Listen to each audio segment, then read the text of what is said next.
কিছু কিছু স্মৃতি ফিরে এসেছে, কিন্তু স্মৃতিগুলো কেমন যেন ধোঁয়াশা, এবং ক্রমশই সেই স্মৃতির সংখ্যা বাড়ছে। ও আমাকে বলেছে আমি ওর দিনের পর দিন দেখতে থাকা ছবিটার মতো না, আমার নাকি অনুভব করার ক্ষমতা দুর্বল। সবকিছু আমাকে বুঝিয়ে বলতে হয় আমি একজন অ্যাভারেজ মানুষ। আসলে আমরা অনেক স্বপ্ন দেখি, কিন্তু সব স্বপ্ন তো আর বাস্তবায়িত হয় না। মানুষের মন খারাপ হয় তার একান্ত ব্যক্তিগত কিছু বিষয় নিয়ে। সুতরাং কেন মন ভালো নেই এই প্রশ্নটা করা খুবই অসৎ।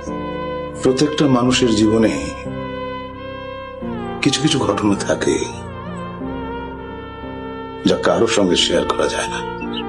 মানে ভাবছিলাম কত অপ্রত্যাশিত দুঃখ মানুষ পেয়ে থাকে এবং তা বহন করে সারা জীবন। এরকম অনেক জিনিস ঘটে, সেটা আমার জীবনে বহুবার ঘটেছে। আমি যেটা করতে চেয়েছি সেটা করতে পারিনি।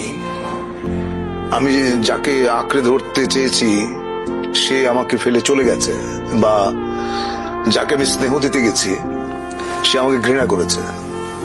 পৃথিবীতে কিছু কিছু মানুষ থাকে যাদের উপর রাগ করলে শুধু দুঃখই বাড়ে।